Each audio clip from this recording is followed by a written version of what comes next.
Hello, everybody. Welcome to the Spodcast. Again. Not really sure what we're going to call this. We're kind of doing a live show version of this now. There's going to be gameplay in the background. It's kind of our solution to a lot of the problems we had with the old Spodcast format. With me here is Chris and Alex. Hello. Hi.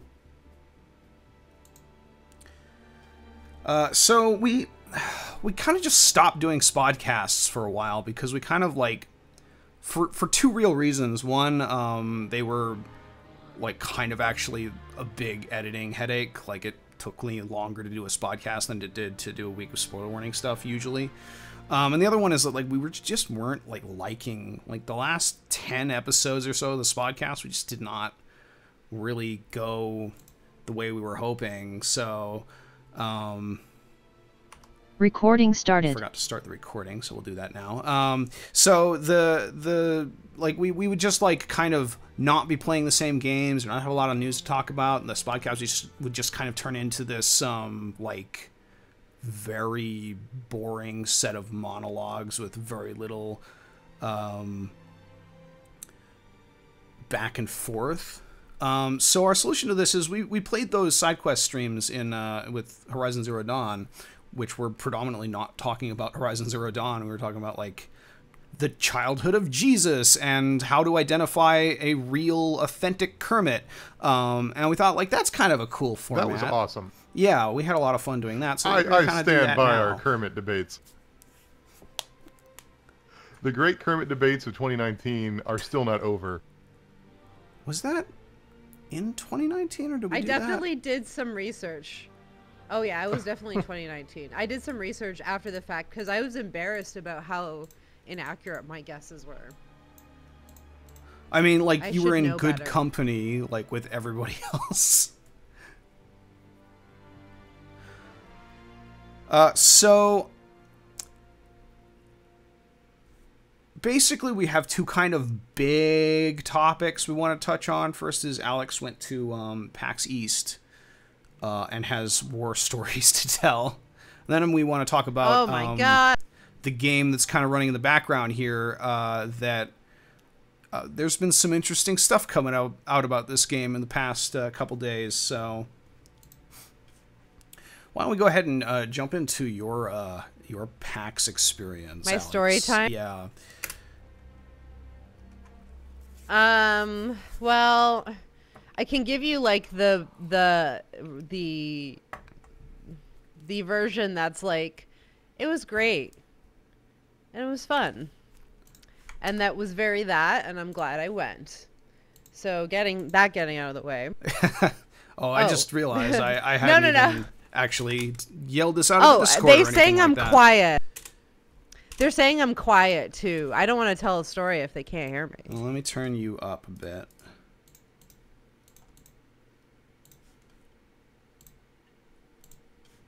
Where did I put my volume mixer? Where are you? Come back. Okay, we'll bring Ventrilo up a little bit. Okay, try now. Hello, testing. Does that sound good? Testing volume. So you went to PAX East and you had a time. Yes. I had a time, and it was a lot worse than I thought it was going to be. Mostly because this is an event that gets sold out year after year, and it's impossible to get tickets. And the only reason I got tickets was just by sheer chance of me seeing the tweet early enough on Twitter and getting in the queue fast enough to buying the tickets. And even then, I only got Saturday and Sunday tickets. So I was not able to get Thursday or Friday tickets, which worked out fine for purposes of the trip. Although it is very clear that Friday and Saturday are the big days, and so I missed out on quite a few big things just because I wasn't there.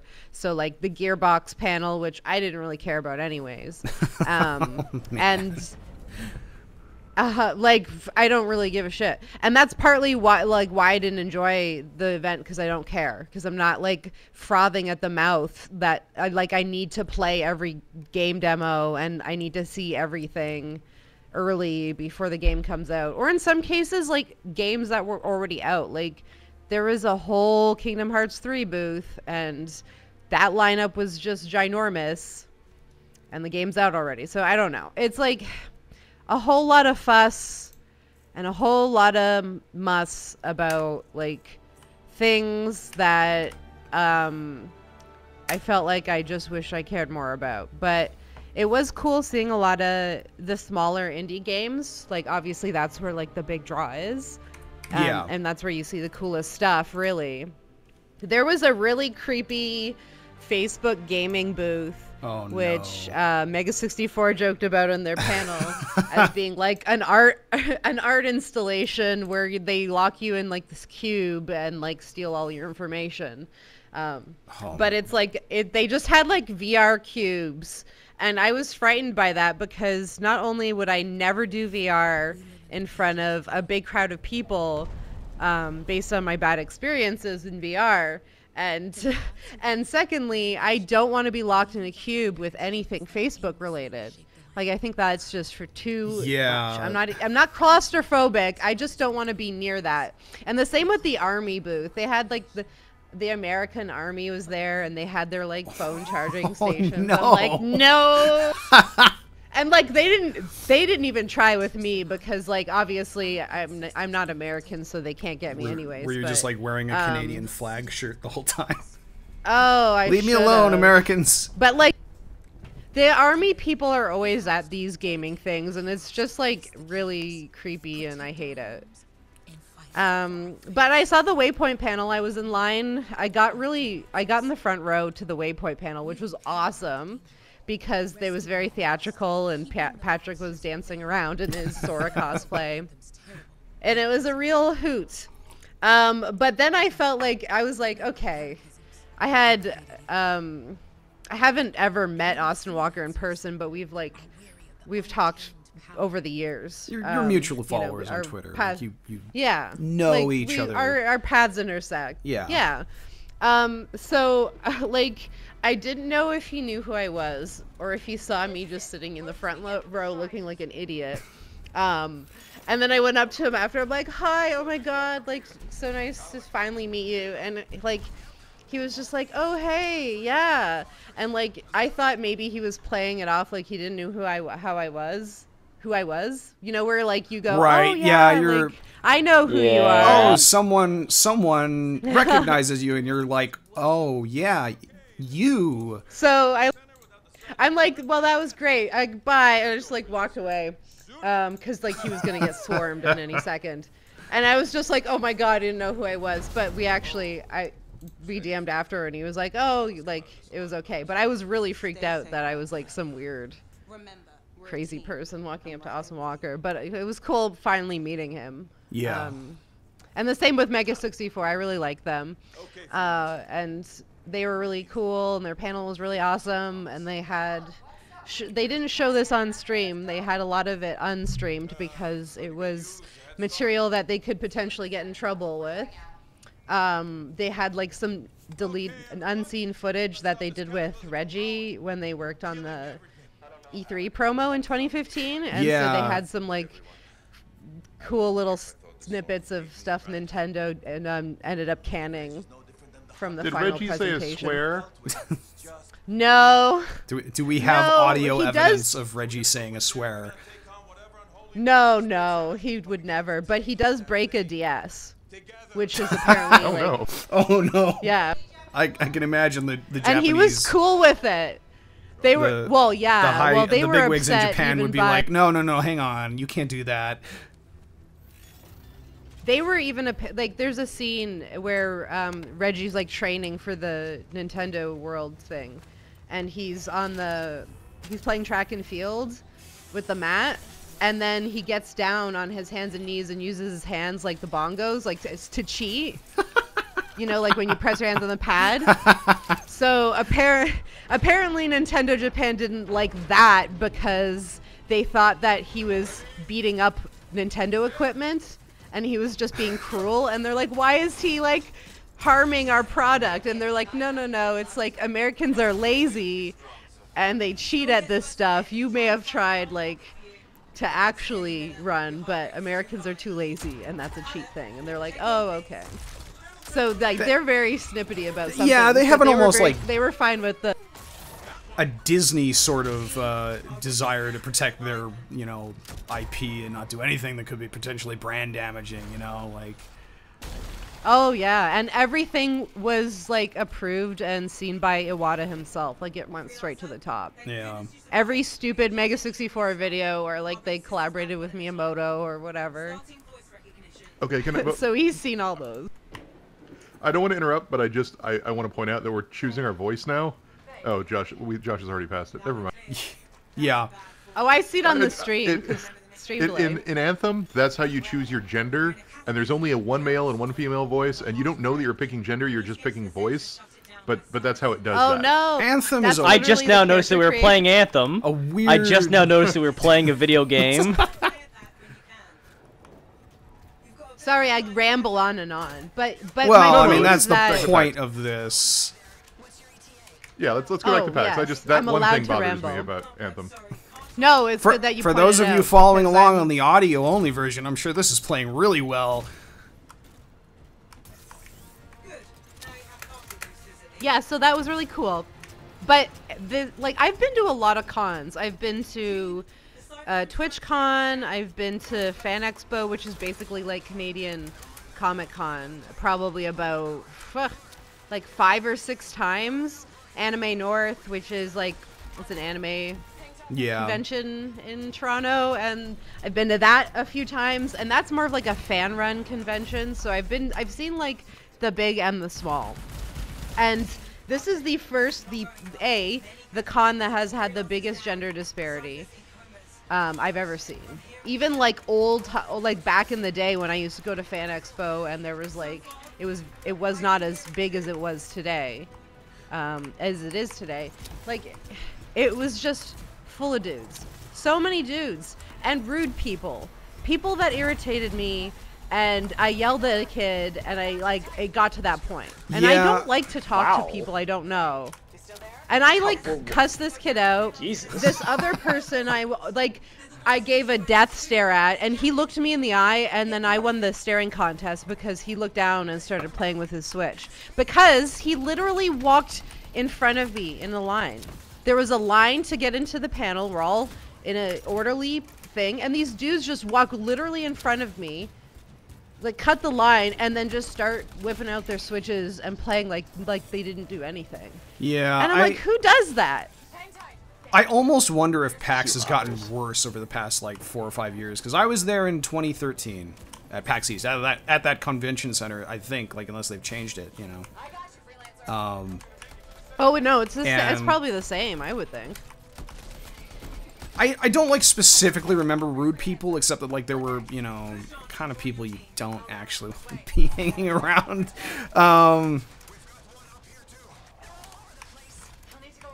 So, do you want to hear? Okay, so people are making fun of me because I cussed the kid out, but I didn't swear. That's why I said cuss. Is there a difference? Because it was just a stern, it was like more of a stern sass. Okay, basically what happened is I was getting lobster roll because I'm like, I'm gonna do something Boston here. And it was a small little place, and so it was really cramped and whatever, and I was like paying.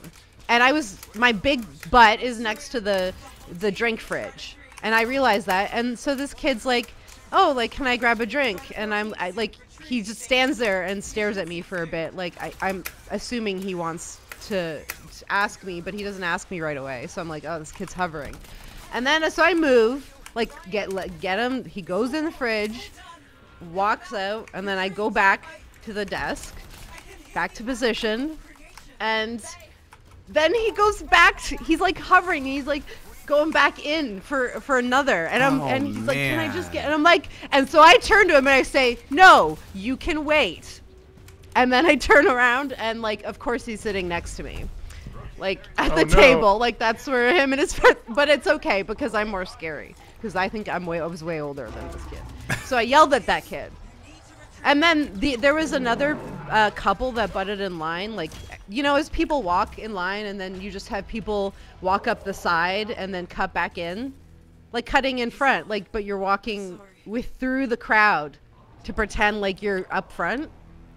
You know what I mean? Like when you're like, oh yeah, I'm with people. Yeah, so like yeah, that. like. So they did that, and then I like waved my arms around, like, can you guys see this? But like a non-verbal version of that. And then the girl behind me was like, okay, so it wasn't just me. I'm like, yeah, like what the fuck? And like they just don't give a fuck. They're just still walking. Like, I'm like, so Jesus. How much of this is PAX and how much of this is Boston? Having never been to Boston.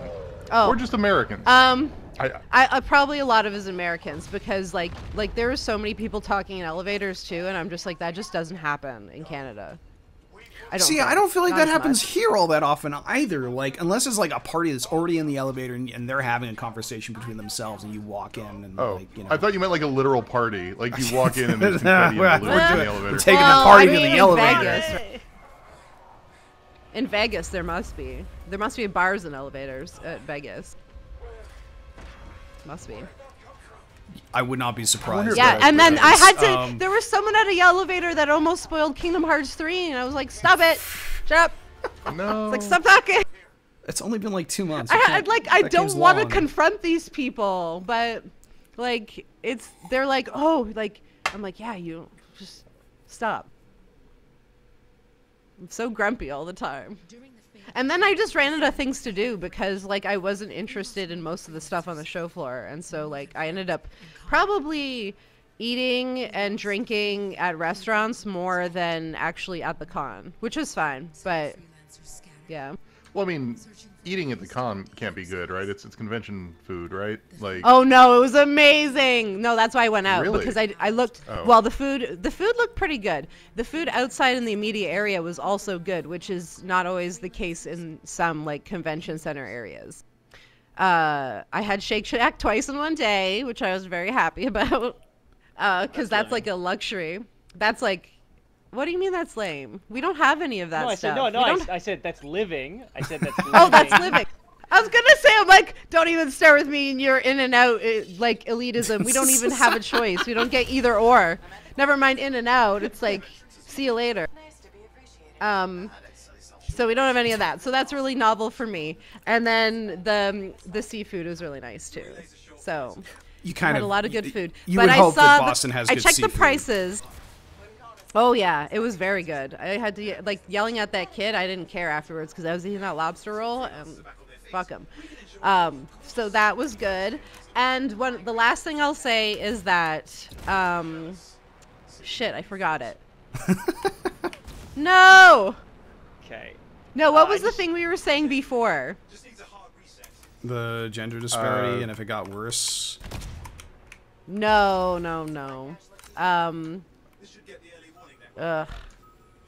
Something about Boston and eating and drinking. I don't remember. Well, while you're figuring that out, I just want to say real quick that I'm currently on minute 15 of trying to create an Epic Games account so that I can get the Witness for free. And I started by putting in a Gmail account, and then it said, all right, now put in your password. And I put it in, and it said, that's the wrong password. I'm like, well, that's interesting. I hadn't actually set one yet. I thought that's what I was doing now. Oh, no. Fine, let's reset the password. We're sending you a password. Reset link. They haven't sent it, so... Neat. This is an interesting game of chess. I'm really interested to see how it progresses. I feel like exactly the same thing happened to me when I tried to activate my Epic Store account, well, the Epic account that I already had because of Fortnite, and I had to like go and reset the password and stuff, and like it took like an hour to get the damn thing. I don't know why this same mechanic works better in Destiny. I really don't. And I do. It's because it feels better to do this in Destiny. Like, if you're going to do a monotonous stand by a thing and shoot things task. Sorry, I'm watching the stream. So yeah, so... Getting angry at Anthem all over again. If you're not paying attention to the video right now, I am defending a big MacGuffin object while enemies attack while somebody else hacks it. Because Yeah, that's which not something. wow, that But this is really not big Destiny. advancement on the Destiny storytelling formula. Yes, sir. All right, this is later. Let's go back to PAX because this will get its due. Also, eventually. Rutskarn wandered in about like 5 minutes after the stream started, so everyone say hi to Rutskarn. Hello, Rutskarn. Hi, I came in off my Rutskarn, shift. and congratulations on the success so far with the Kickstarter. Thank you. What's it up to right I'm now? really happy. Last I checked, it was like 3,800 something. Let me see. You got a lot of writing to do. Out of a goal of like $750, holy shit, yes. right? I'm already working on it. Believe me. I've actually so the current stretch goal. So real quick, it's Deniable Assets, the cyber corporate villain RPG, and it's a game about playing like the sort of the asshole villains of cyberpunk games and movies, like the suits in RoboCop. And your character just like always ends up in a bad fate in this game. Like the best possible thing that can happen is you get really lucky at the end of your career and make it to a seat on the board, in which case you become a villain. Like you become sort of just like an NPC villain, and even that's implied like not actually to be like a very happy lifestyle. It's just kind of like you become this ageless ghoul that only cares about stockholder.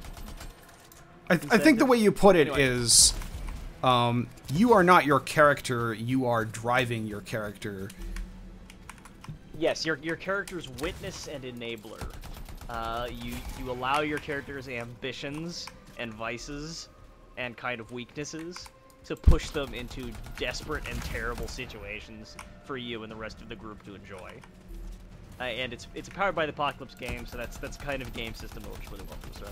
Anyway, so today's stretch goal, the one we're working on, is the Butcher's Rolodex, which is like an NPC compendium. And I actually made like 50 NPCs today, like just to sort of get cool. under that one. Yeah, Cirrus Rand says, what's the saying? Play your character like you're driving a stolen car. Yeah, that's basically it. Play your character like you're driving a hot rod that's a company lease. So was there anything Like else? one of the characters is the fast lane. No time. We can't risk this getting worse. So is there anything else we want to talk about with PAX, or have we explored that topic enough? Like I wish I remembered my experience. I would better. pay note to. I will pay note to some like games to keep an eye out for.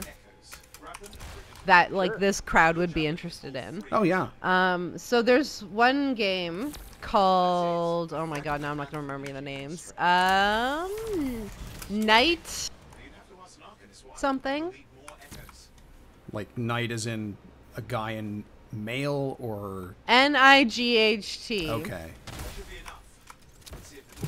To the time. Let me just, oh, Night Call. And it's on, it has a Steam page, that's why I was able to look it up. And it's basically a murder mystery noir, in Paris, France.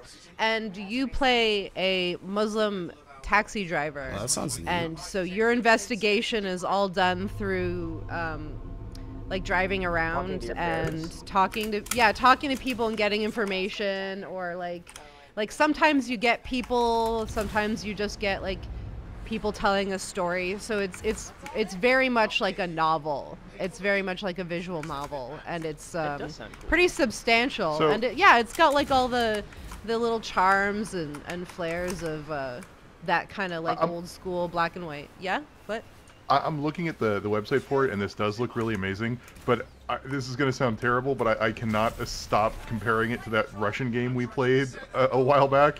The one where you're a cop and it's all overwritten. Man, and you're a taxi driver and you drive around to solve mysteries. That game. This sounds like a good version of that idea. I mean, like, I feel like that game was kind of a good version Sorry. of that idea, but like the translation was just ridiculous. Sorry, I I didn't don't mean to remember derail. if Keep I going, was Alec. no, it was I don't even remember. It was that. like an I think I was in there isometric game that looked, vaguely like. But you did first-person taxi driving, and Yeah. it was weird. What's the This is more just like it's mostly text. And what was really funny is you would see people playing the demo and whatever, and they would just click through all the dialogue and not read any of it. And I'm like, you're not gonna get anywhere because this is the game and you're not reading it. But there is choices to be made, but it's kind of not the point. People Yeah, it looks like a really cool. Conventions are sometimes hard to watch. Yeah, I mean everyone had their own style. It seems their style of playing or what they were really focusing on. It was strange. I have, like, from developing Unrest, I have a convention story that I like to share. I think I've probably shared it on this show a few times before.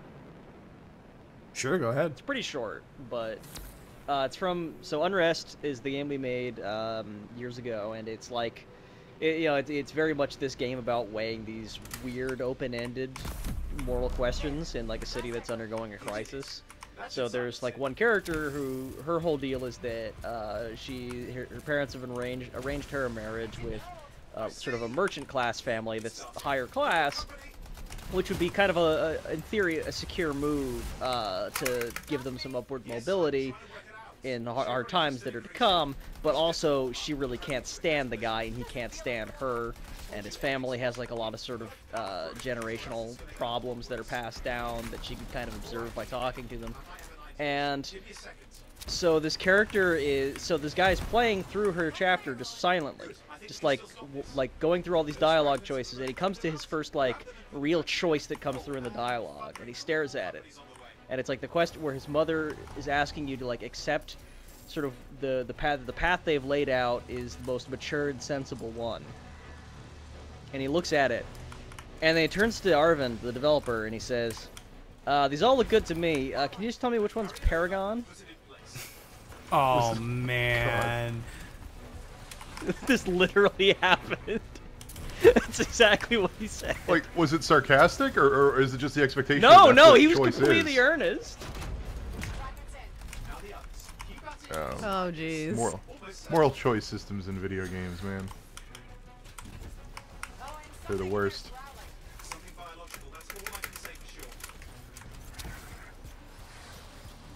Anyway, sorry, Alex. I think I've completely derailed you. No, but... keep derailing. I looked up the name of the next one I wanted to mention in the meantime. So I got to play this one. It's called Warsaw, and it's... Is that an expansion for Warframe? Basically, no. You got your Warsaw now? Apologies to all Polish viewers. It's a Polish game, and it's based on the Polish rebellion during World War II, and it's basically like it's like a bit of over-the-top strategy, like overhead strategy, with the combat mechanics of like Darkest Dungeon. So it's like building on that kind of like it's a little bit different. There's like a few differences, but it really plays on that like same mechanic of like disparity and like struggle, because like this is very good. This is going to be pretty close to like capturing what that battle was actually like, and it was bad and not like it didn't turn out great for the Polish people. So they're pretty invested in keeping that at the forefront, and like you're killing Nazis, and like it's very forward about that. Always a good action to take.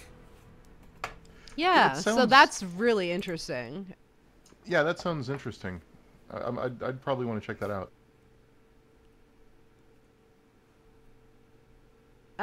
There's another one that... There was two games that were pretty similar. One is called Struggle, and the other one was called like Doggo, or Dog Zero, or something like that. Oh, I don't remember. But they're like basically what? Sorry to interrupt, Alex, but Anthem just cracked a desktop for no reason. Oh, good. You know. They were saying that Rutskarn needs to be turned up a bit, so maybe this is a good time to do that.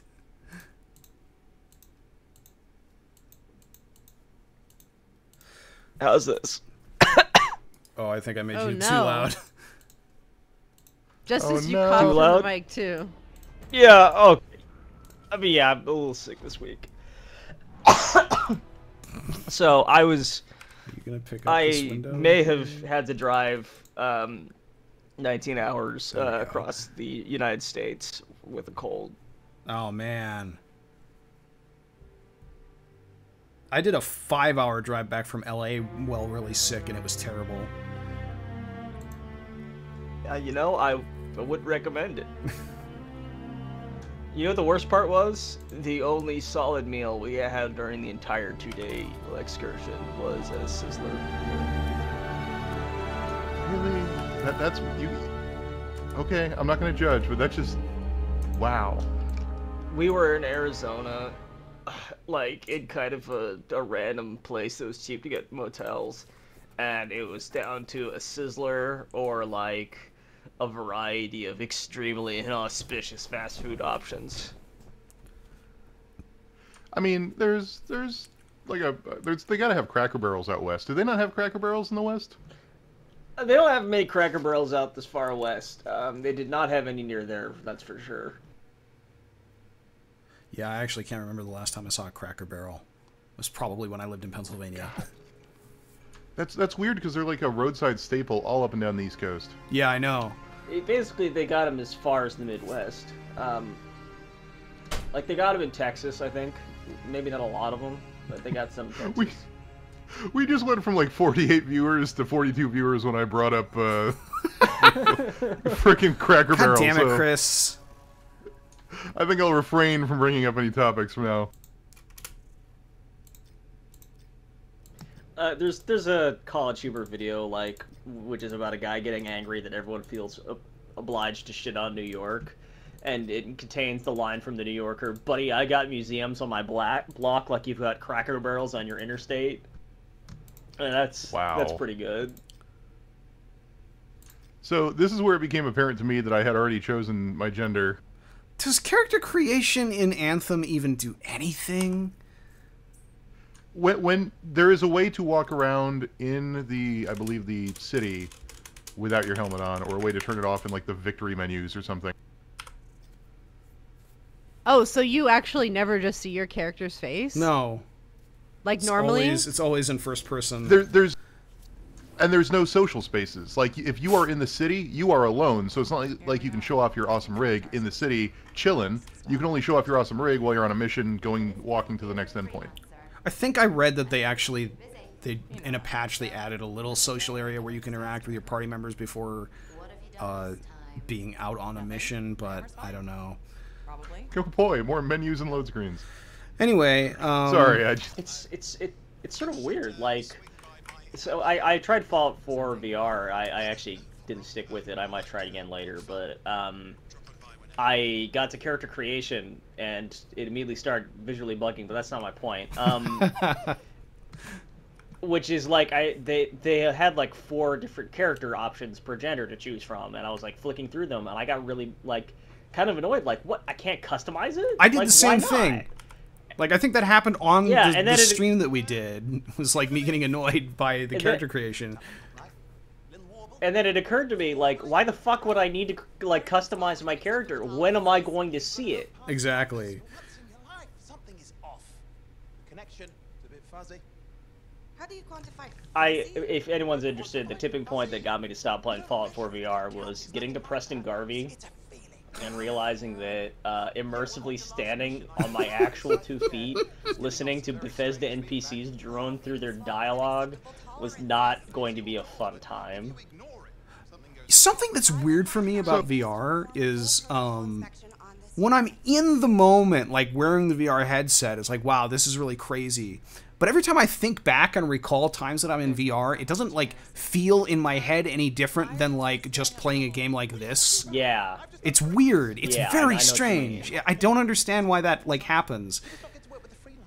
But it's like I can recall VR games that I played, and like the recollection is like, oh, I could have just done that on a normal monitor. I don't, aside from like the motion control stuff, you know. So this scene's not bad. I mean, this character Owen is a little over the top, but That last I mission don't had gone mind the better. cutscene. I have a partner. You. Every good job. It's sort of like if you think about it, like you compare it to like a movie. When you think about watching a movie, you know, you don't think about like, oh yeah, and then Captain grabbed the helicopter as it was going off, and his muscles strained centrally through the gray T-shirt, and also my foot was in a puddle of Mountain Dew, and the screen was kind of ripped slightly in the bottom left corner. Like, you forget the details that don't belong in the context of the media because they're kind of incidental. Everywhere they went, they were given respect. To illustrate what Chris was talking about, we're in a cutscene Haven't had a lunch yet, I'm starving. where We're on a tight budget here. we're meeting our companion character dude, our control dude. Or not Ghost. Yeah, and you know, the animations of this game are like really good, which I guess was something that they kind of I'm not sure learned from Andromeda is the correct word or the correct turn of phrase there, but you know, definitely tried to improve on. I apologize for like narrating this stuff, but like I do intend to put up an audio only version of this at some point, and I'm not totally sure whether I'm going to just cut parts where we're talking about the game that's going on or just leave them in and try to like, you know, give a general context for people only listening to it. But there's a lot of people who like to listen to this podcast without the video, so anyway, So, Alex, did you have any other games? yeah. Oh yeah, the dog game and one called Struggle, which they're both basically like 2-player Octodad, where you're working co-op to try and move a singular thing. In one case, it's like a wiener dog with 2 heads on either end of it, and then in Struggle, it's like Austin Walker described it as meatwad with arms, fleshy arms. I'm really glad that this game took up the name Struggle, because it sounds really interesting before it Yeah. inevitably got snapped up by like the 50th generation of like annualized first-person shooters. Just like we've run out of every other name for a conflict. That's just they start going alphabetically through the thesaurus. Well, in this, the Struggle is 2D. It's like a 2D platformer, and the dog one is a 3D. So there are 2 different experiences, and those just look like fun couch co-op games, which, in my opinion, you can never have enough of. Owen, looks like the freelancers ride again. Well, us, anyway. I didn't play any of the VR stuff because, like I said, I don't want to wait I that would long in a never line, want and I don't want to play VR at a con. Like I have a headset It's so myself, embarrassing. and like how fast that headset gets dirty is like, you know, no, I don't want to put on one that's been worn by like 70 people before me. Okay, and if I have Ooh, I also got to check out Christine Love's new game, the lesbian road trip RPG. Oh yeah, I've been kind of Thing? following that on Lesbian Twitter. Road Trip RPG is a strong brand. Oh, and it's very good. Like, it upholds that absolutely. And so I got to say hi to her, and I also had communicated with her a little bit when I was on First Person Scholar. So again, it was cool to see her, and I unfortunately didn't get to actually play it, but I got to watch people play it because the booths were pretty busy. So I didn't want to wait too long or like hover over people, and I'm like, I'm definitely gonna play it when it comes out. So. Yeah.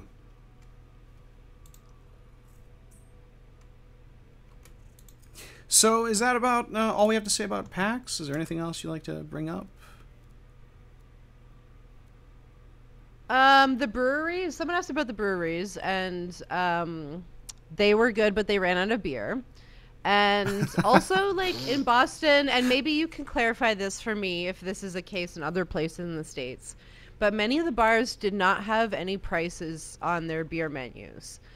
Because when I asked, because he just hands me a menu with a list of beers but no prices, and I'm like, well, there's going to be a variance here, and it's like a brewery, so who knows what their prices are. So I'm like, what are the prices? And he's like, oh, they're about like average $9. And I was just like, but what are the prices? And he goes, you're not from around here, are you? And Did to he which actually my say that? response, What the fuck? yes. Did he actually say that? He actually Holy said shit. that. And I was just like, am I asking something strange, or like, is this just a thing that Boston where they don't have their beer prices listed on the menus? It's like that's such a dipshit thing to say that I feel like he felt on the spot by your question, and like the only possible way he could play this off without just like shrugging his shoulders and saying my job is very stupid is to just like put it back on you and hope that you blink first. I was definitely taken aback, that's for sure, because I was not expecting that. God, what a really abrasive trip you had. Yeah, and like also he was like, these are the beers we don't have. This one, like half the list. And he's like, yeah, between PAX and the Children's Museum. And I'm like, yeah, the Children's Museum, I'm sure, is just raking in the beer. No, that's where all the parents go after, after I know, a day yeah, with their kids in the Children's Museum. Yeah, you know what I loved? The Science of Sound room, where you could press the buttons to make all the animal noises. It's my favorite! You got anything above 10 ABV?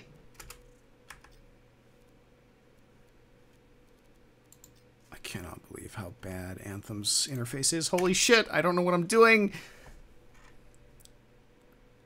Oh, yeah, I'd imagine. Well, I know in New York it's definitely a thing where it's like you have to exchange money in a transaction as quickly as possible, and like people don't have time to explain shit to you in restaurants in New York, which is why I will never eat in New York ever, because I'll be way too scared to order anything because I won't be fast enough. I can't even remember the last time I was at New York. Like it's probably 10 years ago. I've been to the Newark airport, which has windows that overlook New York. Yeah, I've been to Newark airport. And went, there's where the Avengers live, and then I left. Last time I was at Newark, I don't think the Avengers was out yet, so... The Avengers have lived in New York since, like, the 60s. I know, but nobody cared about them before the Avengers Marvel movie. That's accurate, yeah. Nobody gave a shit about the Avengers before the movie. I didn't give a shit Spider-Man. about the Avengers. Spider-Man lived in New York. Yeah, that's true. Didn't they have a thing, like, in the late 90s where Spider-Man was, like, old and living between the Twin Towers? Are you thinking of the trailer for the first film? I don't know. New York City is easy. You just find Pizza Rat and strike a bargain, says Sarkon. Who knows if he's still alive? The other rats probably ganged up on him for his meat.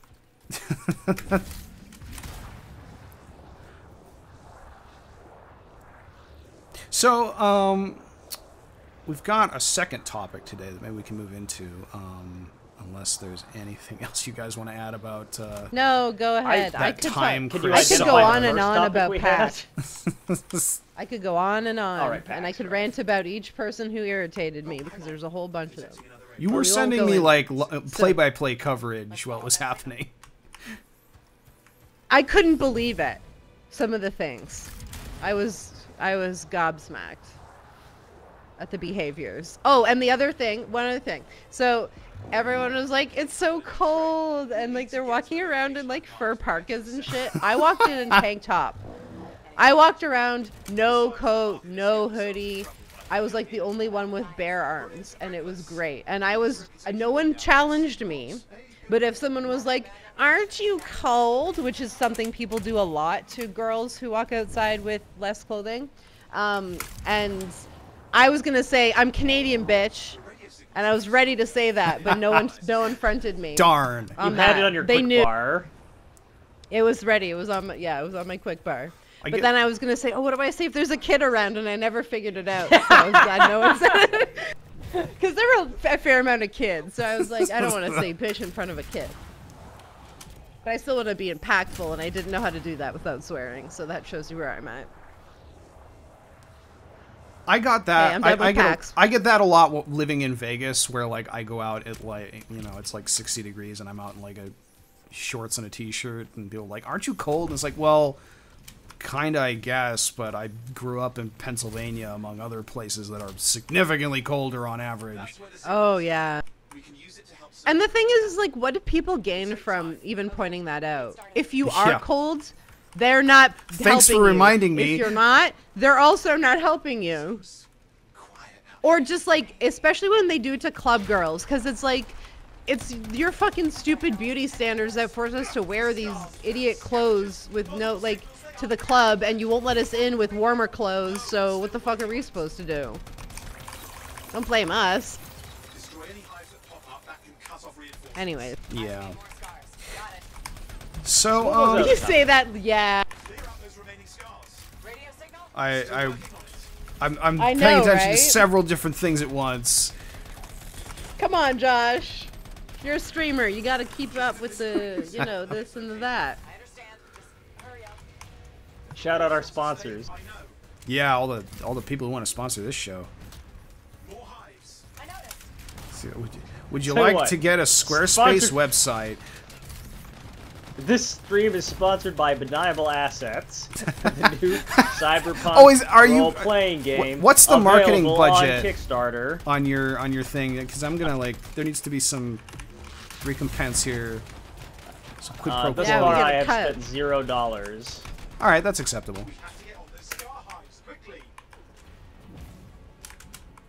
Tell you what, for free, I will let you complain anytime about the household appliance of your choice. No, don't. No.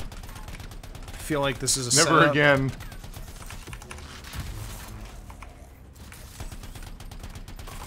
So, what's that other topic again? Yeah, so you might have noticed we're playing Anthem for this stream, which is not a game that I enjoy playing, so decided to be more topical than particularly interesting. Also because my second choice was to play more Sekiro, and the quick look that we did is not up yet, so it would be weird to preempt that. By the way, that's happening tomorrow. Very excited, because that was a lot of fun. That. That's the last of those horrible things. Now finish off the remaining scars. Yeah, so on Tuesday, well, actually, we should maybe talk about, like, this game launched, what, a month ago now?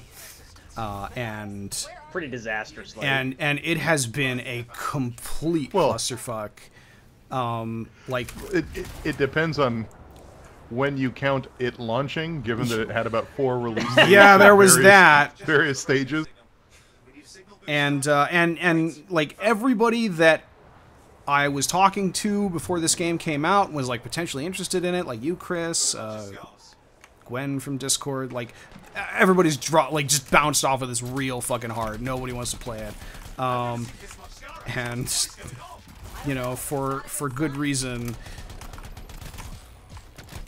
And there's this got like a 55 on Metacritic. Like, this is an unmitigated disaster for BioWare, like way bigger than what happened with Andromeda. Is it? Yeah, Andromeda just nobody cared about.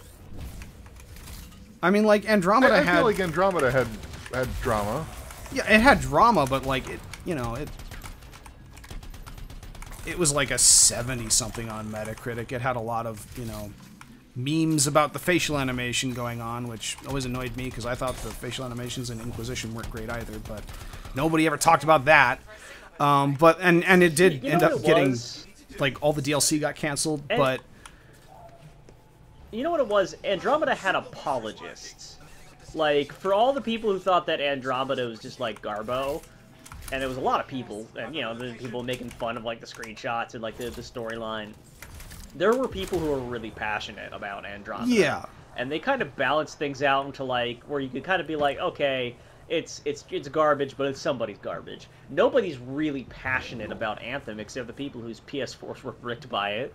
I think there's some degree of, like, in the Anthem subreddit, there up until this week was a lot of, like, I mean, is it really that bad? You know, like, a lot of, like, what felt like sunk cost stuff to me. I spent $60 on it, so it better be at least decent. But like you know, after launch, it's not just that this game doesn't play very well, that the menus are bad, that the loot system isn't all that compelling. It's like it was not going more than a few days without some big problem. There was a bit there where like the people discovered that the damage numbers were straight up lying to you, and that there was like the level scaling was based on the gear you had equipped. So it turned out that the best gun in the game to use was the first one at level 1. And that, like, even at max level, like, you just wanted to use that gun.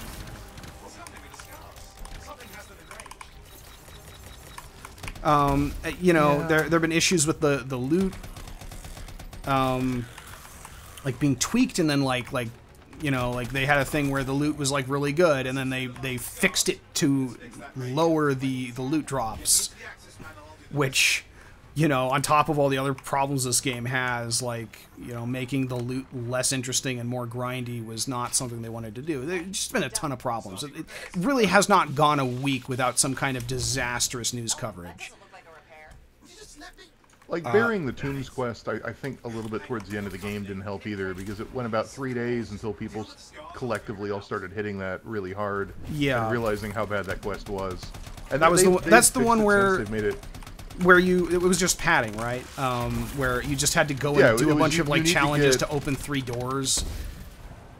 Right. It was you need to do random video game challenges to open 3 doors, but the 3 challenges didn't count or didn't start counting until you reached the level where you could theoretically have opened those 3 doors. So you needed to play the entire story mode, get to the point where you could trigger the quest, and then once the quest is triggered, then you could find out, oh, I need to revive 15 teammates, and I need to, you know, find whatever other random resource items are in this map, or whatever it was. It was a bunch of stuff like that. It was basically collectathons, but they didn't start counting until after you got to the door. They fixed it since. You now are immediately able to see what those collectathons are, and you can start doing them soon as you're in the game. So you may have a significant number of them done by the time you get to the level where you're able to open the doors. Yeah. But before it was just sort of like, you've played through the main story, now stop and go do random crap, and people did not take kindly to that gameplay approach. I will say this, like, if you take a game like Fallout 76, you could watch somebody play that for 5 minutes and be like, wow, this game looks like a piece of shit. Yeah, I've been watching this stream, and, you know, Josh says it's not very fun to play, and I believe him, but if somebody told me this was fun to play, I believe him. I mean, it's not miserable, but it does feel a lot like Sure. a lot of the stuff in this game feels very much like they were not paying any attention to any of the other looter shooters that happened after, you know, that happened in the last, Josh. like, 5 years. Josh, this isn't a loot shooter. This is something else. Which brings us to this week. On Tuesday, Kotaku published an 11,000-word article by and I really regret not looking up how to pronounce this game's name, this guy's name first, because, yeah, but Jason Is it Schreier or Schreier, I don't know. That guy who does all the other, Schreier. you know, big leak articles. Like, he wrote a similar thing about Mass Effect Andromeda. I love it's this Destiny piece. It's a meticulously researched, sort of post-mortem set of interviews with, like, I think he said, like, something like 12.5 Like, I want to say Bioware developers who had worked on the project at one point or another, about, like, how it was conceived, what went wrong, you know, why it feels like this game has just no idea what it wants to be, and doesn't seem aware of, you know, all the games that have been, you know, all the looter shooters that have come out in the past 5 years, especially Destiny. And the result is, that like, the management of the project was literally telling people, you know, don't talk about Destiny, don't compare this game to Destiny, compare it to Diablo 3. And this article has basically just, I almost want to say, like, this might be the death throes of this game. Like, basically, summarize the article in case you haven't read it. Anthem started in 2012. I believe Anthem pre-production, you know, brainstorming phase started in about 2012. After the team that did Mass Effect under Casey Hudson was basically done with that.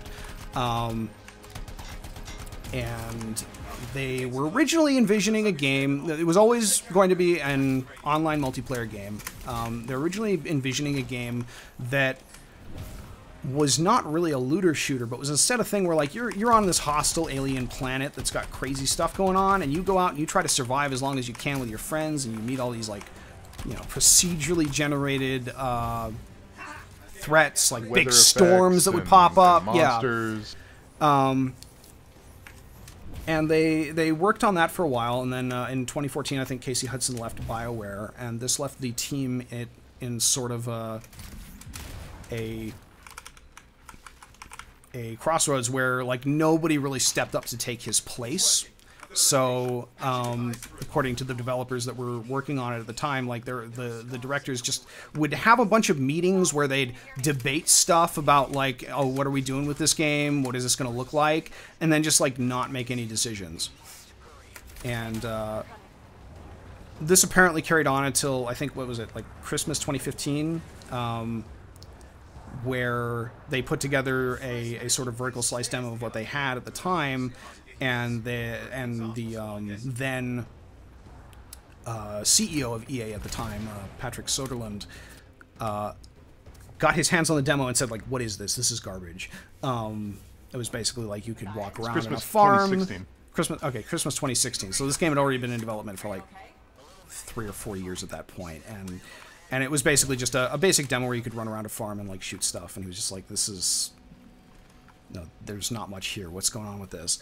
And the team spent a couple of months scrambling to put together a new sort of vertical slice thing. And to give you an idea of how hard it was for them to nail down this game, like, they were currently at a point where they had originally had flying, and they had taken it out and put it back in and taken it out a couple times, and at this point it was, like, not in the design of the game. They decided to put flying in the game because that would make this vertical slice demo stand out and, you know, hopefully wow the CEO, and it did. So that's how they decided that flying was in Anthem.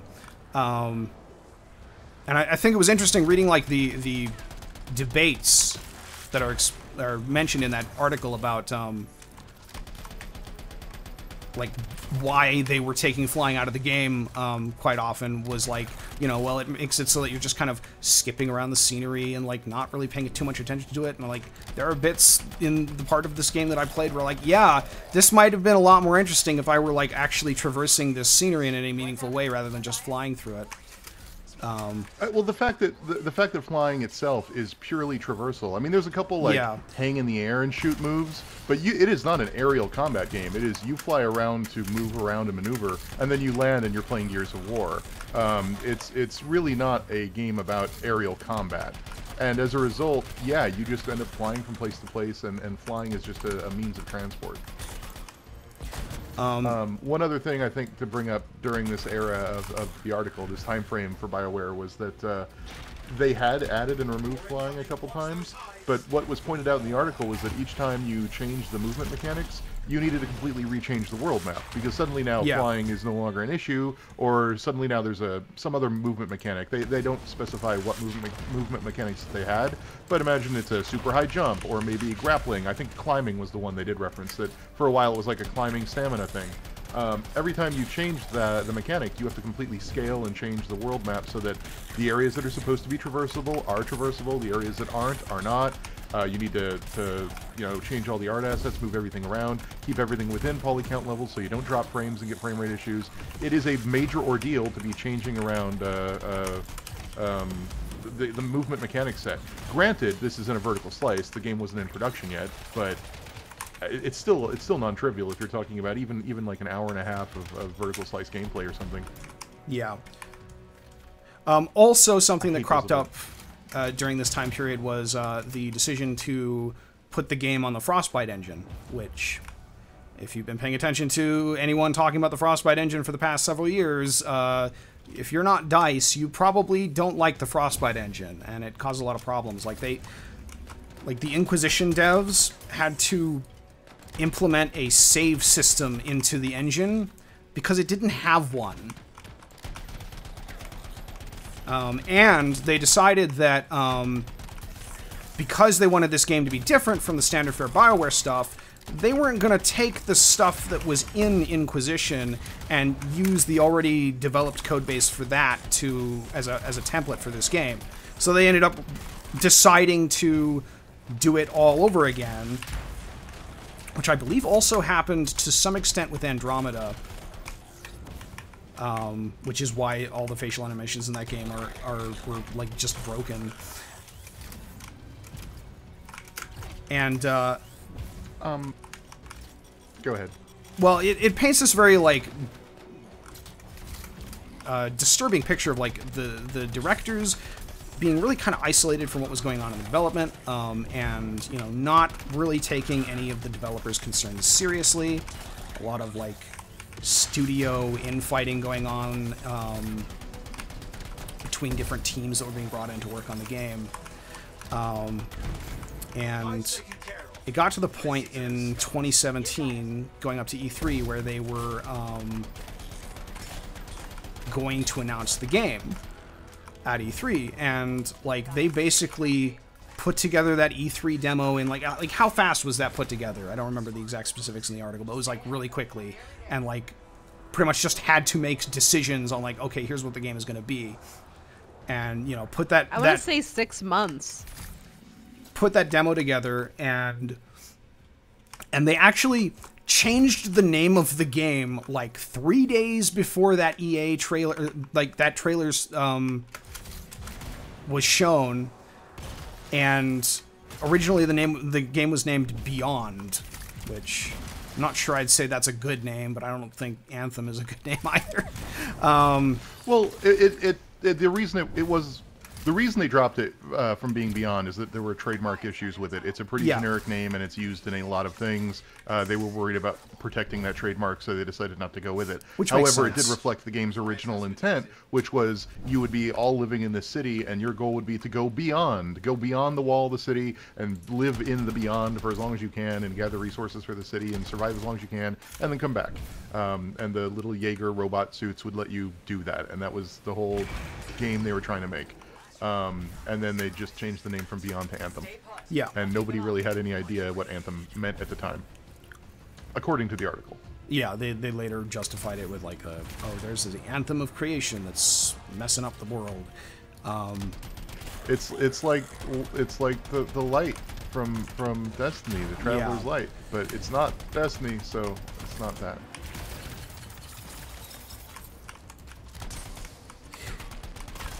And so pretty much immediately after this trailer goes out, and apparently like some of the developers watching this trailer was like, oh, okay, so that's what our game is. Like, that's the level of confusion that was going on. And then they immediately jumped into production, and they said, like, this game has to be out by March 2019. We are not letting you delay it any further. The release date, the original release date they had was like, I want to say like October, fall, like 2018, which everybody knew they were going to make it, and it got delayed until February.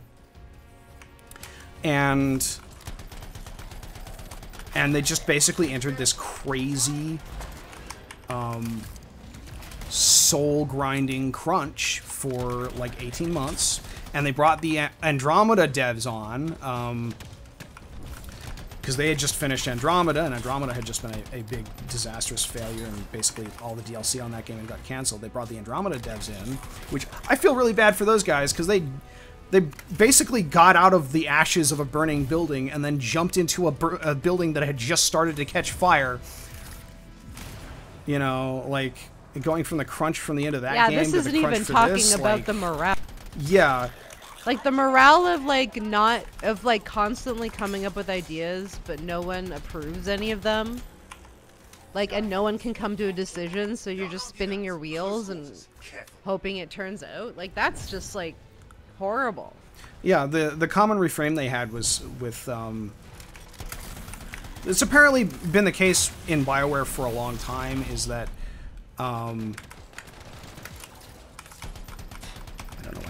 disclaimer there, is that There's Bioware magic. even with it might look bad now, but eventually Bioware, you're gonna pull through. Bioware magic will take effect, and everything will be fine in the end. I have mixed feelings on that statement, because you can kind of read it two ways, right? Because there's the way you read it, which is it's dismissive of crunch, and it's basically like, it doesn't matter that I'm not coming up with a plan for what we're building now, because I have faith in you guys to put in the 80-hour weeks for the next 2 years until something great comes out the other end. I have faith in you guys, and that's screwed up. But the reality is, if you talk to pretty much any game developer, games don't congeal until like the last 6 months anyway. Yeah. Like crunch or no crunch, everything's kind of a giant mess with systems kind of disparate, and even if they're functional apart from other things. Levels aren't done, assets aren't done. It doesn't start feeling like a finished game until the last year or so anyway. So there's, I think, maybe something to that notion that's universal, but then also, is it meant as like, I don't care if we have to crunch. Our company is magic, and you guys will just make a thing happen out of nowhere.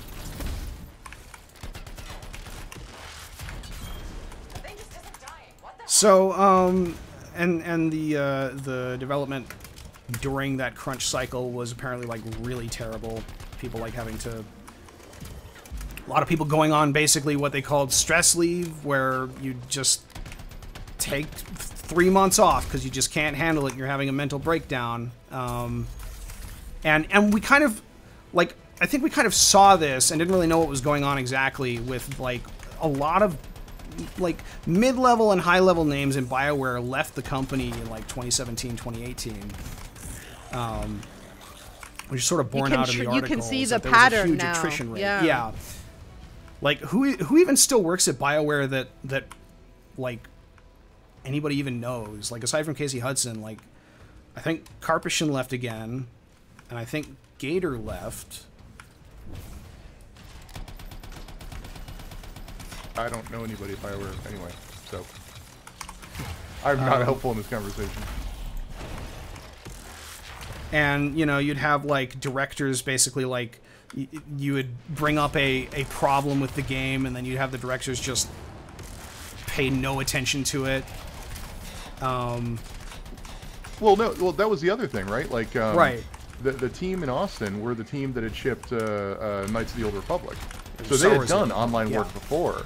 Or, sorry, not Knights of the Old Republic. Star Wars The Old Republic. The MMO, the Star Wars MMO that isn't Galaxies. And basically, they had experience doing big, epic, multiplayer storytelling, and they were willing to offer their advice to the company and be like, look, we've been here. We've seen what happened. The thing the article cites is somebody said, like, look, we know what it's like when you're trying to do a single-player story with multiple players, and all your friends are rushing up ahead, and we're running you through the story because all your friends are running to the boss, and you want to sit here and listen to the dialogue between the two characters, and then you get teleported to where your friends are because the boss fight's about to start. We've done that stuff. It's annoying. We know how it's going to upset players. And they were basically ignored. And they were like, don't worry, we've got this. We're the adults in the room. Yeah, it is very much in this game. It was one of the main complaints when it came out, was that, like, if you are not right where everybody is, it'll be like, you're too far from the party, and teleport you forward. Yeah. It's just a complete... I mean, the thing that drives me nuts, the two most galling things to me in that article were, aside from the crunch, which is just a universal problem in games, the two things that drove me nuts were, one, the fact that it was like 2017 when the game went into full development, which is less than 2 years from its release, which is shocking for a game of this scale. 4.5 years after it started pre-production. Like, that's not normal to have, like, that long of a pre-production time, and then that short of a full-on production time for a game that's supposed to be an ongoing live franchise game that, lasts a long time. The other thing that sort of freaked me out, what was the other thing? Now I've lost my train of thought. Damn it, Josh. Well, I'll come back to it when I remember it, because there was one other thing. Oh, I remember. Sorry. No, the fact that they wouldn't accept input from experts in the field they were clearly making a game in, whether that was from Bioware Austin, and who had done things like this before. They refused to learn from Destiny, and it's the same sort of hubris that you saw with Fallout 76, where Bethesda themselves have very little experience building a multiplayer game, and really didn't seem to take any lessons from anyone else doing anything about it. And it's shocking to me when that happens. Well, and to expand on that whole like Austin versus whatever, it seemed like it shocked me how much of the rivalry there was between the studios, and like what kind of company culture they were setting up, where people had this idea that like, you know, Edmonton is this and Montreal is this and Austin is this. Like, that's so toxic and horrible, like, to have your work environment being around this like tiered dev system. But it seems to be endemic to EA, and here's where we have to stop talking about BioWare having issues and start talking about EA as a greater whole, because there's also reports in that article about how BioWare was forced to use the Frostbite engine by Patrick Soderlund? Patrick? I can't remember. Freelancer. Thanks for this. But Patrick Soderlund, who used to work for DICE, who are the people who made the engine. So the guy who used to work for DICE is telling the people that now report to him, you have to use my old buddy's engine. And it's an engine that's really not fit for purpose. And BioWare basically ended up last in line whenever they had technical problems with it, because FIFA were also being told to use it. And Madden, I think, some other big budget game is being forced to use it. And those games sell way more than even very successful BioWare titles. Like, you think, oh yeah, Mass Effect sells, you know, millions of copies. Madden and FIFA sell millions of copies. According to the article, they actually took experienced BioWare devs off of Anthem and moved them over to FIFA because FIFA needed help with the Frostbite stuff. Like, in the middle of all this, like, no, it's nuts. Like, the level of mismanagement is crazy. And this is also right after EA had not Battlefront, but the unannounced, was it even announced? That other Star Wars game kind of imploded on itself. The game that Visceral was working on. They shut down Visceral. So EA just seems to be having some serious managerial issues in terms of, like, everybody's being forced to use this one engine that is completely not fit for purpose. And I say that not because, like, you know, I don't like Frostbite. I don't care. I think it's pretty. I like Battlefield games. I say that because every report I've heard from every developer that's used it says it's terrible. Like, I really hate when game journalists and pundits talk about game engines, because, like, I do programming during the day, so I don't like talking about technical things if I can't speak to the technical parts themselves. But I will listen to the people that do, as a result of their job, have to deal with the technical stuff. And when the people, like, uniformly, because this was a problem in Mass Effect Andromeda, it's been a problem here, uniformly people say, this engine is a great engine for first-person shooters if you have, if you're DICE. If you're anyone else trying to do anything else with it, it's kind of a nightmare. And I have to listen to that, and because the results speak for themselves. Yeah. And you know, like, the thing is, like, the takeaway I got from this article is, like, it's not just one company. Like you look at this article and you look at the article about you know, Andromeda, and you look at the problems with Rockstar and Red Dead 2. You look at the you know, the tangentially related, like, issues at Riot Games with sexual harassment, and just, like, the games industry, the AAA games industry, just looks more and more like it's just fundamentally broken. Like, management is not being properly trained, and I'm not even sure anyone has any idea what management is supposed to really look like for these things. You know, like, crunch is just, like, getting worse and worse, and it's occurring to, like, more and more people now, because obviously the games industry is much larger, and we're producing these games that are just, like, falling apart at the seams, like, you know, and, like, maybe Bioware's been the creatives that are really behind a lot of the magic that comes from game development. We're grinding a bunch of creative people into a pulp and just destroying their lives to make this thing. Anthem. The one where the guys fight the big... Is that an Ava? It looks like an Ava. not an Ava, but you know what I mean. One of the angels they fight. The one with the... yeah. I'm sure for the most part, when you get like ground up and spat out by a company that you cared about to make something, you don't really care how well it reviews. But surely there must be at least a little additional sting, like coming onto the internets and seeing that it got a 55 on Metacritic and everyone thinks it's a dull waste of time. I mean, this was a thing that came up around Red Dead, right? Where people were like. There were people that worked on Red Dead that were frustrated that like it was getting lower reviews because of the labor issues when they were like, yeah, I hated the crunch and that needs to change, but also like, I think I made a 10 out of 10 game, and it's a complicated issue. Right. But I think the responses to it are going to vary based on what your own personal thresholds for that kind of thing are. I mean, I think it's also important to point out that like this stuff around Red Dead sounded almost as bad. It's just that Red Dead happened to turn out to be... I won't make a judgment on whether or not it was good. It didn't sound like a game I wanted to play, so I didn't play it. But like it's got a 90-something on Metacritic. Everybody liked it, so like I guess whatever. There was a point in the people forgot about that real fast. Yeah, there was a point in the article even where with like the article coming out where a developer just straight up said like, in the end we wished that Dragon Age Inquisition had failed because it suffered from a lot of these labor issues, but because it worked, because it came out and like, there were some problems with it, but it was pretty well received and sold well. Like it was telling Bioware like, yeah, this is okay. I feel like Red Dead Redemption... Or even look at, like, the recent... same thing for Rockstar. Like, yeah, there's these big labor issues, but you know what? At the end of the day, we made a ton of fucking money, and it's a great big critical success.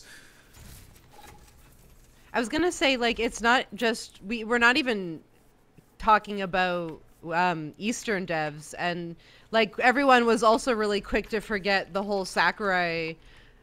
stuff coming out after Smash, where he was like, he left the hospital early, or he was like, the IV, connected the IV, and like, what is the actual cost of, what was the cost of Smash Ultimate? What's the cost of Mario games? What's like, that's the stuff you don't see. So, I can't imagine. Why is that? Or, there were similar complaints about, crunch and low pay and stuff like, like just grinding up developers with CD Projekt Red and The Witcher 3. Yes. But The Witcher 3 is a critical darling, so nobody talks about that, and just kind of all prefer to sweep it under the rug. And the same thing with Cyberpunk when it comes out. Yeah.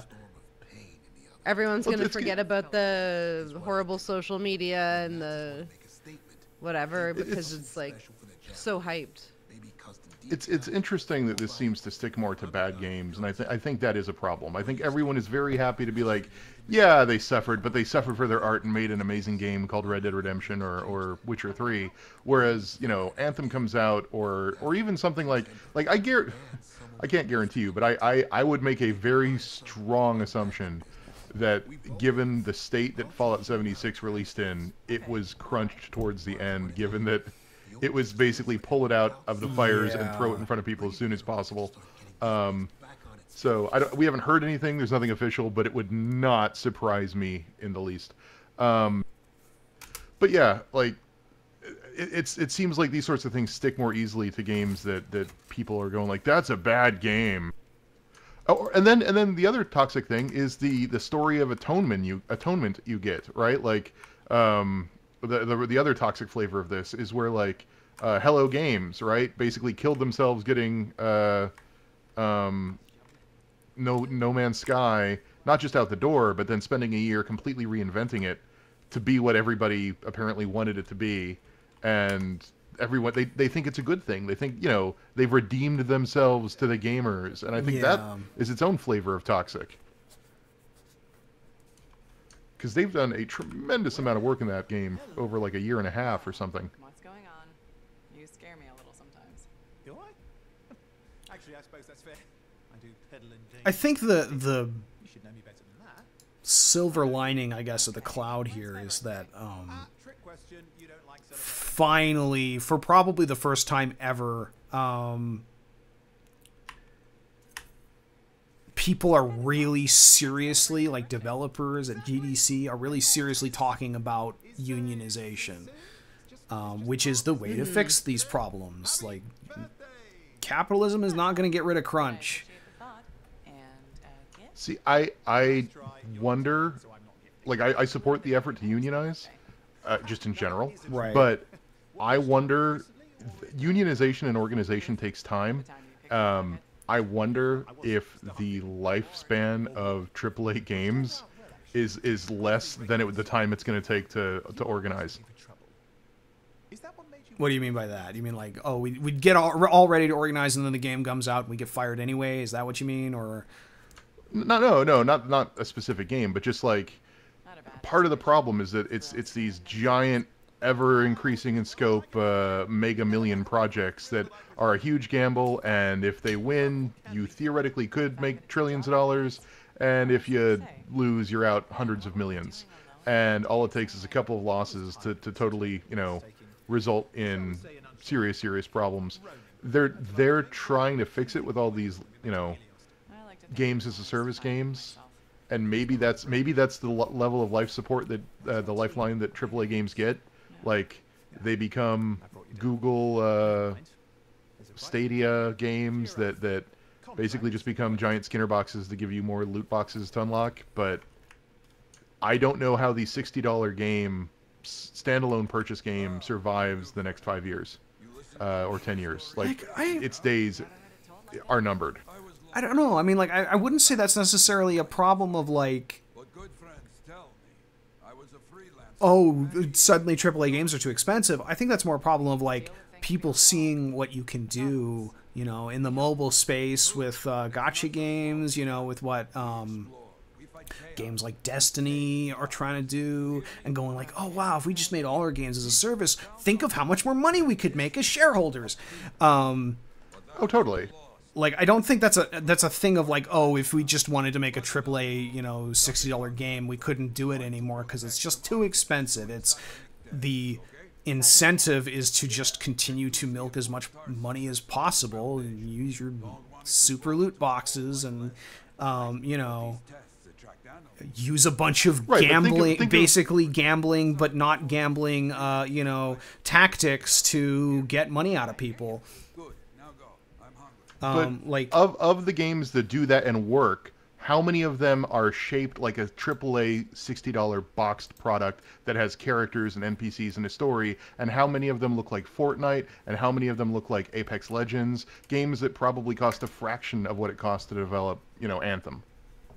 Not that Apex Legends is like cheap, it's still a multi-million-dollar game easily, but it doesn't look like it costs as much as this looks like it costs. Yeah, I don't know. I mean, it probably didn't cost as much as this game costs, but like, I don't think that we're necessarily going to see like this kind of game go away, or single player story games go away, because I think there is a demand for that. Totally. And getting back to if that was. Go ahead. No, you continue. I was gonna say, if it was true that the David Cage wouldn't keep getting, like, look at the detail on those stairs. I mean, I know you're past them because you're 30 seconds in the future, but like, go back to the stairs at the bottom of the stairs and look up at them. The fact that the center of them are warped because that's where people would be walking is like just a gorgeous little detail that shows you a sense of erosion in the actual way that people would use this staircase. It's something that actually happens in very, very old environments. I love that detail, and that's the amount of effort they're putting into the non-social area that you just walk in around alone. Yeah, so, it's expensive. Yeah, it's expensive. I'm not sure I totally understand your point. I don't think we're going to see expensive games going away. Just because, like, there's a whole expectation for there to be the big games like this, or like Destiny, or The Witcher 3. Look at Assassin's Creed still. Yeah. Like, that's still And like Assassin's very Creed has a successful. monetization system in it. You know, you can go and buy skins, and they've got the whole premium currency and all that. You know, like I think the future is just going to be more games that look like that.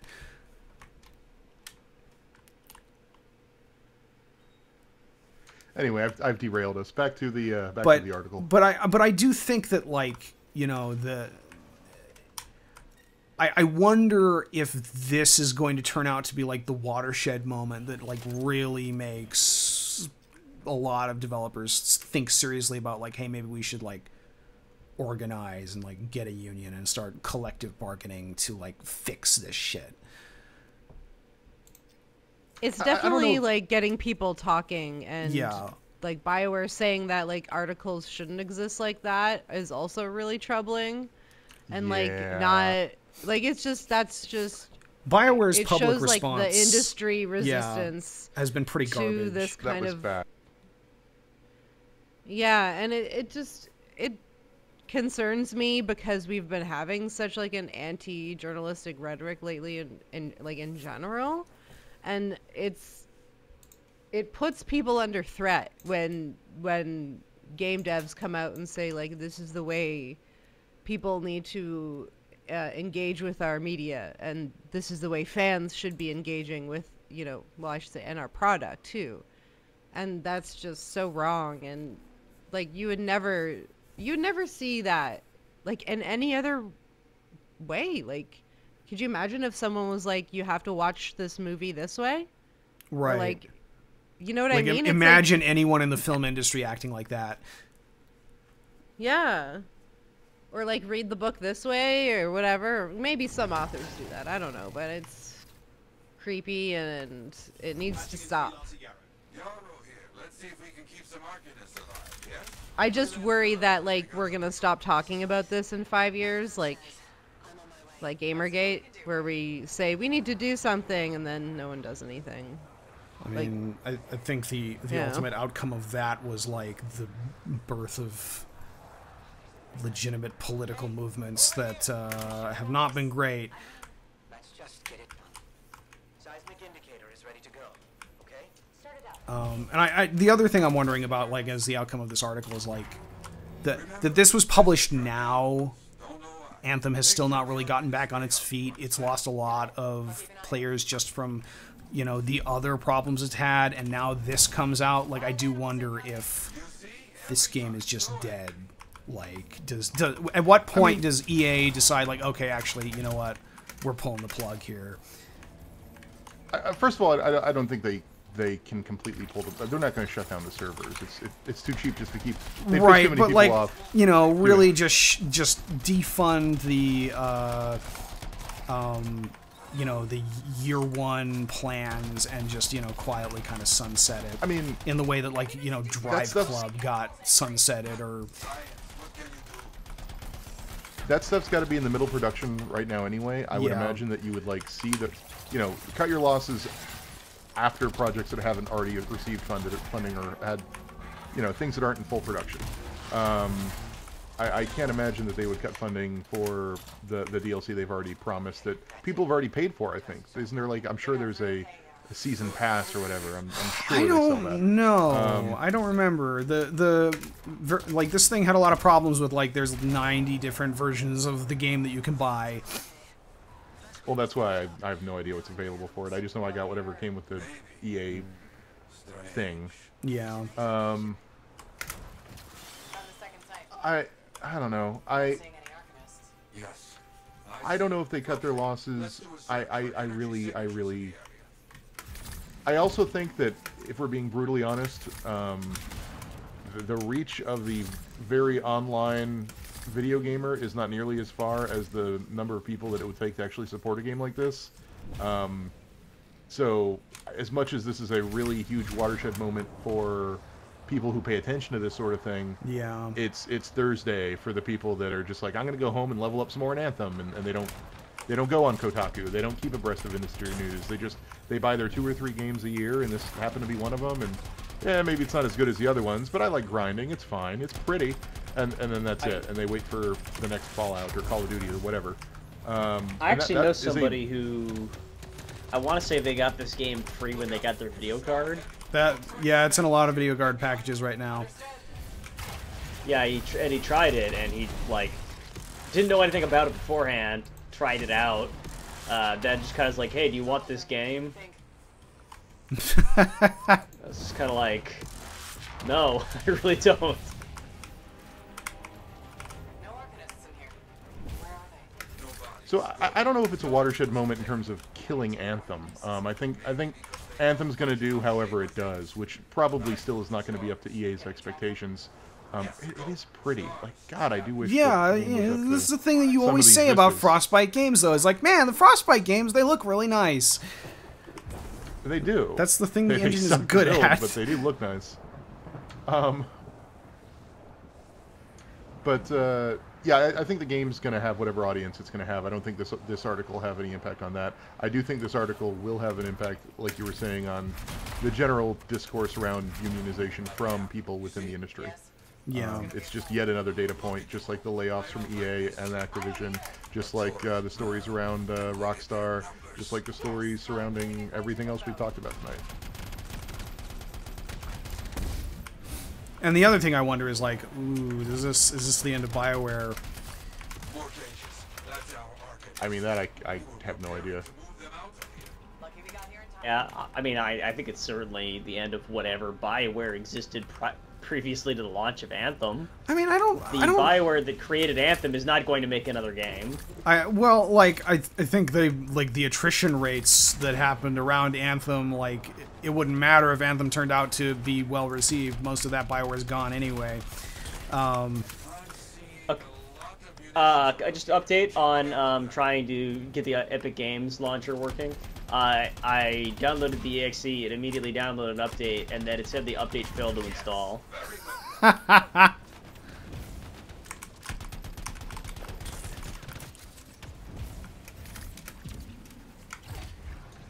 don't know. I don't think it's necessarily the end of I think the EA that existed in the late 90s / early 2000s is a very different EA than today. That EA was involved in the consolidation of the entire industry. Yeah. Consolidation is largely dead because everything, more or less everybody's owned by somebody at this point. Not everybody, but most developers.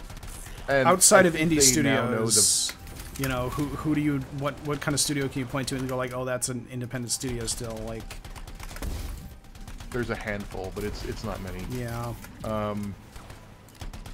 See, enemies like this is the other thing that bothers me about this, as long as we're talking about the game. And I know I'm not supposed to talk about what's going on screen, but you're fighting a turret, and you're supposed to shoot the thing that's behind the turret.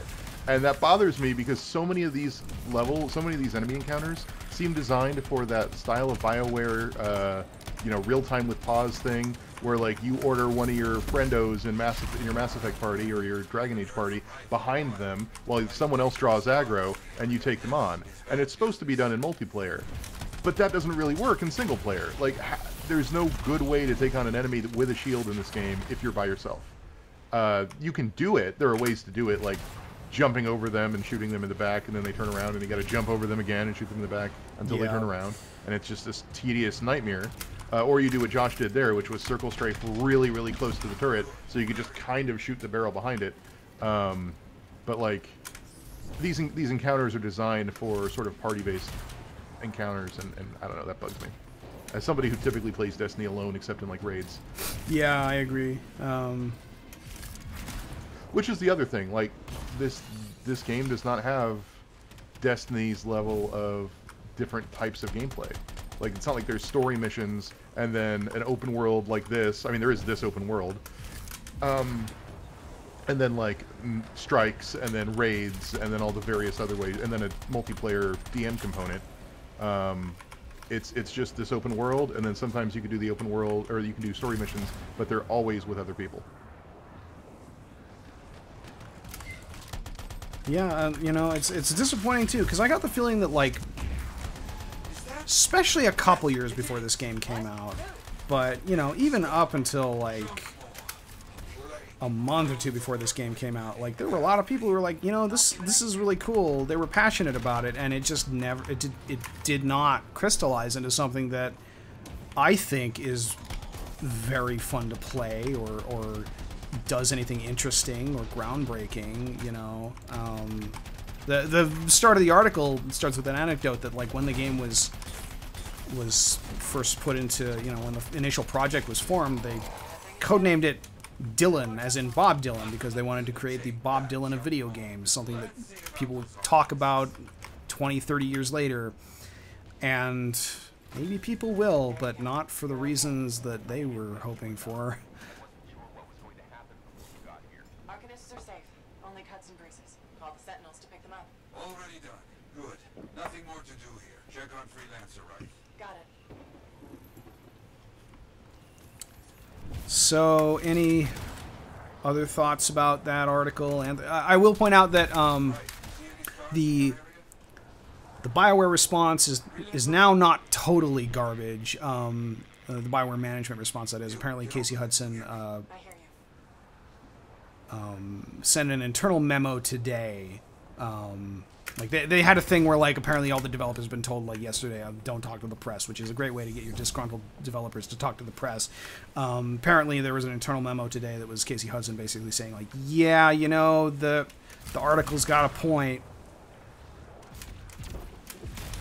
And promising to, you know, work on fixing it. Now, of course, you know, if you're like me, you're familiar with how corporate memos tend to go. Like, that may not materialize into anything that actually fixes anything, but the article is kind of a kick in the pants.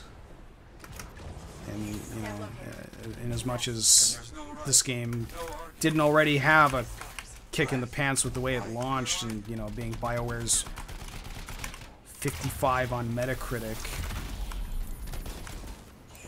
I mean, I guess if I had anything else to say about the article, it'd be like, I wish this is, like, the development of this game is what it is, and it happened the way it happened.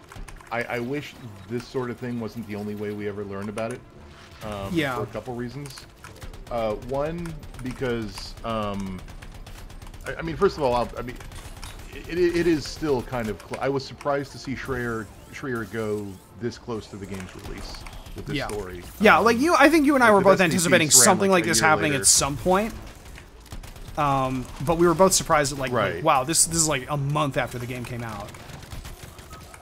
Which is almost unfair. I mean, the game has really not been able to even address a lot of its fixable criticisms, let alone, you know, the realities of its entire development system, which is a real thing it needs to address. The other reason I hate finding out about these sort of game stories like this is that, like, if the only way you find out about what actually happened behind the scenes is a journalist probing for what went wrong on the Trashfire game, all you're ever going to get is the worst stories. And that's not to say that there's, like, some amazing benefit to crunch. There isn't. And that's not to say that, like, there's some secret awesome cool thing in Anthem. I've played it. I don't really care for it. But it is to say that, like, the only things you're going to get people breaking the NDA to talk about are going to be the things that were unbearable, frustrating, and pissed them off. You're not going to get anybody coming forward and breaking NDA to go, like, you know what, no, this part of the process actually was really cool. And if there is any part of the process, or any part of the company that, you know, maybe the art team had it better than the designers or something, we're not going to hear about it because no one's going to want to break NDA to tell us things were cool. People are going to break NDA to say things were bad. And that doesn't invalidate the people saying things are bad, but, like, when we're writing the history of games and how this game was made, I wish we had a more balanced view than just, like, well, it was crunch hell and nobody knew what the fuck they were doing and it was just a nightmare, like, all negative all the time. It'd be nice that if we relied less on relying on reporters breaking this stuff and instead had a way to open up about it. And I know that's me back in my bullshit, but I do think that's the thing. Yeah, I mean, that's just... Like, unfortunately, that's just not going to happen as long as game development stays the way it is, you know, as big, highly centralized corporate entities with workers that have very little power, you know.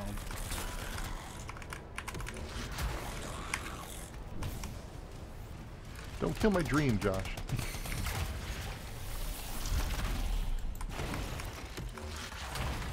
Alright, I'm done ranting. Yeah, so, you know, it's really disappointing. Like, I don't...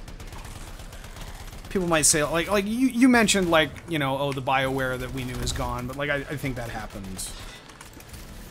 not, like a long time ago. And then there's been several iterations of the BioWare that we knew at this point. You know, the BioWare is not the same BioWare that made Dragon Age Origins or Knights of the Republic.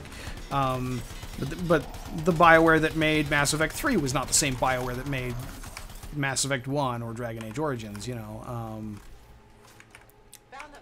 Everybody's a little banged up but alive.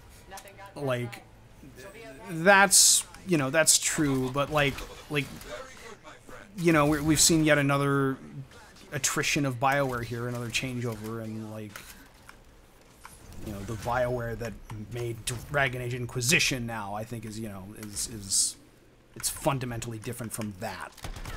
And what that means for future BioWare games, I guess, depends on whether or not the studio gets blown up. I'd like to add that I think the article doesn't stress enough of what a difficult task that they set before them when they decided to go with this, because I think that the genre hasn't been perfected yet. I think that Destiny, Warframe, and obviously this game all suffer from a lot of the same problems. Yeah. And Warframe struggles in its own way and it hasn't caught on maybe as much as it should. And I think the same with Destiny as well, has their own series of problems. Whoa. Sorry about that. Josh died. So, I mean, like, this was a huge undertaking, and I think that's why I think we should be thinking about this in more of like a No Man's Sky category, where it's like the ambition was a lot of it, a big part of it, because just like there's no solutions that exist in the industry at all for these problems. Yeah. In many cases. I you know, I'm starting to think increasingly like this is the case for like pretty much every game that gets developed. Like, there's a lot of just like nobody has any idea what they're doing at this point because games have gotten so big, and it's so hard to like manage a team of like 1,000 people. Like, and you know, we don't have that thing where like the film industry has been doing, you know, big movies for like 100 years. You know, they've figured it out. We're kind of starting from scratch, and the development cycle for a video game is fundamentally different from pretty much any other like entertainment piece of media.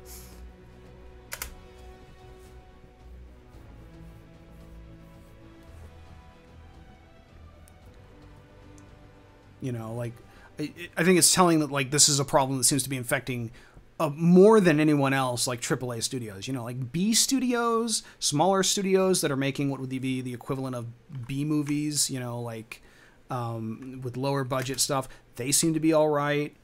And indie studios, you know, there are problems that indie studios tend to encounter more often than other studios, but like, you know, it's not this kind of like soul crushing corporate grind where like you just have no input at all, and you're making something that like you want to be good, but you can see all these problems that the people way above you just aren't paying any attention to. Oh, hello there. Got a few minutes? Do I? Of course I do. You're my favorite Lancer. I am. So any other thoughts on Anthem, on the article, on the future of video game development? Contract. Fella's gotta eat. I think I'm talked out. Yeah. That's cool, right?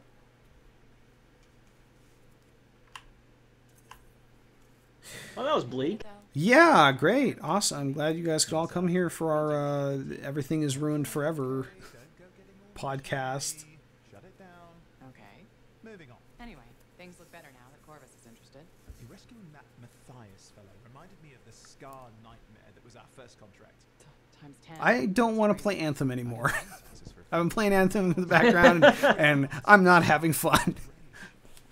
It honestly looks like you've been doing the same thing for like hours. You've been flying kind up of in the air, have. landing in a group of enemies, electrocuting them, then flying away, and then landing somewhere else.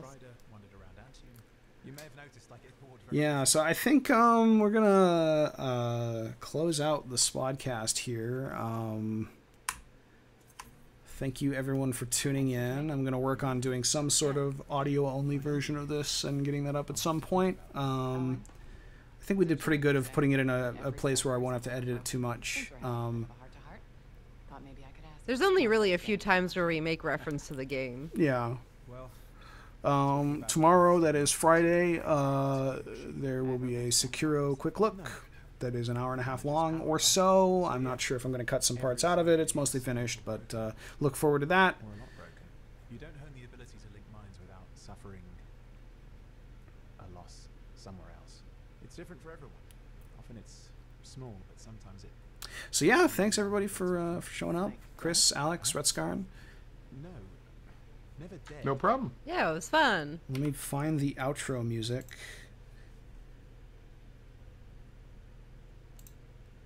Here we go. That's it. All right. Yeah, you have to sing it.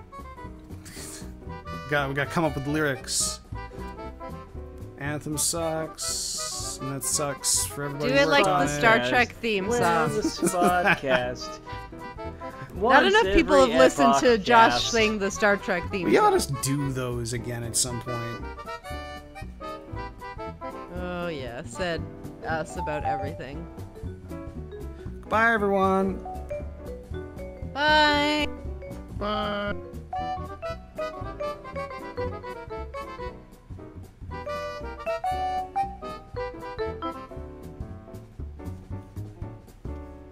$3,938. Yay.